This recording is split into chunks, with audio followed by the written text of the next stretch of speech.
అందరికీ నమస్కారం. గత రెండు రోజులుగా సోషల్ మీడియాలో దయ్యాలు వేదాలు వల్లిస్తూ ఉన్నాయి. అంటే పిన్నెల్లి రామకృష్ణారెడ్డి గారు చెప్పే మాటలు అట్లా ఉన్నాయని చెప్పేసి నేను తెలియజేసుకుంటున్నాను.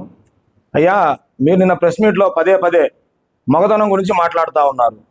మగతనం గురించి చెప్పుకోవాలంటే గడిచిన ఎన్నికల్లో ఇక్కడ ఉన్నటువంటి తెలుగుదేశం పార్టీ కుటుంబ సభ్యులందరూ కూడా ప్రాణత్యాగం చేసి రక్తాన్ని చిందించి చాలామంది అక్రమ కేసులకు గురై అఖండ మెజారిటీతో ఈరోజు తెలుగుదేశం పార్టీని గెలిపించుకున్నారని చెప్పి సందర్భంగా నేను తెలియజేసుకుంటున్నాను. అది మగతనం అంటే. మీరు చెప్పే మగతనం ఏందయ్యా అంటే కరకట్ట మీద గంట టైం ఇస్తే బాబు గారిని లేకుండా చేస్తా అన్నారు. ఆఖరికి గంట అధికారం లేకపోతే వెళ్ళి బాత్రూమ్ కబోర్డ్లో దాక్కున్న మగతనం మీదని చెప్పేసి నేను ఈ సందర్భంగా తెలియజేసుకుంటున్నాను.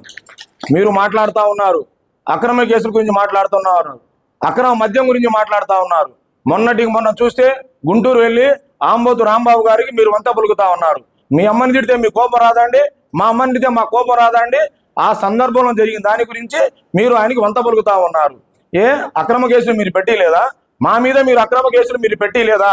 వచ్చి ప్రమాణం చేసే ధైర్యం మీకుందా, మీ కార్యకర్తలకు ఉందా అని చెప్పేసి నేను ఈ సందర్భంగా మిమ్మల్ని అడుగుతా ఉన్నాను. మీరు దాడి చేయలేదా? నా ఇంటి మీద దాడి చేయలేదా? మా తమ్ముడి ఇంటి మీద దాడి చేయలేదా? కేశవరెడ్డి ఇంటి మీద దాడి చేయలేదా? ఈ రోజు మేము కూర్చున్నటువంటి తెలుగుదేశం పార్టీ కార్యాలయం మీద మీ కార్యకర్తలు దాడి చేయలేదా అని చెప్పేసి ఈ సందర్భంగా మిమ్మల్ని అడుగుతా ఉన్నారు. ఇంకో మాట మాట్లాడుతూ ఉన్నారు, అక్రమ మద్యం వ్యాపారం చేస్తున్నాం, బిల్డ్ షాపులు పెడుతున్నాం అంటున్నారు. పిన్నెల్లి వారు అంటే సారాయి వ్యాపారం రాష్ట్రం మొత్తం తెలుసు అని చెప్పేసి నేను ఈ సందర్భంగా తెలియజేసుకున్నాను.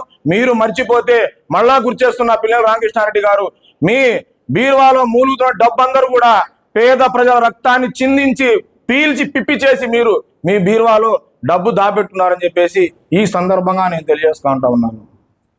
అదేవిధంగా మీరు మాట్లాడుతూ ఉన్నారు, ఒక ప్రైవేట్ సైన్యాన్ని తయారు చేశాము, దాని ద్వారా అక్రమ లేఅవుట్లు వేశారు, దాని ద్వారా ఇబ్బందులు పెడతా ఉన్నారు కార్యకర్త అని చెప్పేసి.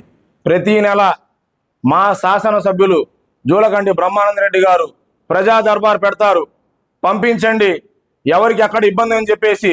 మీకేం ఇబ్బంది లేకపోతే మీరు కూడా రండి, ఆ పత్రాన్ని తీసుకొని ఏ ప్రజా దర్బార్కు వచ్చినా మీ ప్రభుత్వంలో జరిగినటువంటి భూ కబ్జాల గురించి తప్పక, ఆ పట్టాల గొడవలు తప్పక, ఈ 2 సంవత్సరాల ఒక్క పట్టా కూడా ఎప్పుడు కూడా రాదని చెప్పేసి నేను ఈ సందర్భంగా తెలియజేసుకుంటున్నాను.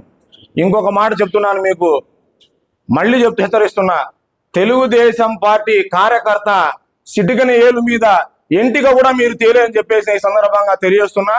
2029లో మళ్ళా మీరు ఓటమి దగ్గరలో ఉంది. ఇటువంటి మీరు రావటం, మీ తమ్ముడు రావటం, మీ తమ్ముడు మాట్లాడే మాటలు జైలుకి వెళ్ళి రాగానే మేము చాలా మంచి వాళ్ళని చెప్పేసి మాట్లాడుతూ ఉన్నాడు. నాకు ఇక్కడ నేను హైదరాబాద్లో వ్యాపారం చేసుకునే వాడిని, ఈ అక్రమ కేసుల్లో మమ్మల్ని ఏమో ఇరికిచ్చారని చెప్పేసి మీ తమ్ముడు మాట్లాడుతూ ఉన్నారు.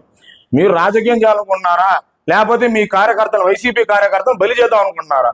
కారంపొడి ఊరి మీదకి మీ ప్రైవేట్ సైన్యాన్ని తీసుకెళ్లి దాడి చేసింది మీరు కాదా? వచ్చి ప్రమాణం చేస్తారా? జూలకంటి బ్రహ్మానంద రెడ్డి గారు చెన్నకేశం గుడి గురించి ప్రమాణం చేయండి అంటే మీరు వెళ్ళి మొత్తం ఆ గుళ్ళు ఈ గుళ్ళు తిరిగి వస్తా ఉన్నారు. రండి మాచల చెన్నకేశం గుడికి ప్రమాణం చేద్దాం. ఈ సందర్భంగా మిమ్మల్ని అడుగుతా ఉన్నాను.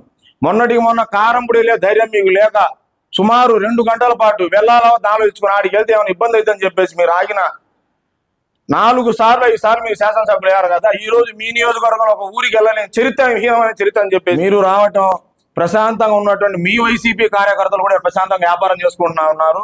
దయచేసి వాళ్ళందరినీ గ్రూపులు చేసి రెచ్చగొట్టి ఇటువంటి చిల్లర కుయుక్తులు మానుకోండి అని చెప్పేసి నేను ఈ సందర్భంగా పిన్నెల్లి రామకృష్ణారెడ్డి గారికి వారి తమ్ముడు విజ్ఞప్తి చేస్తున్నాను.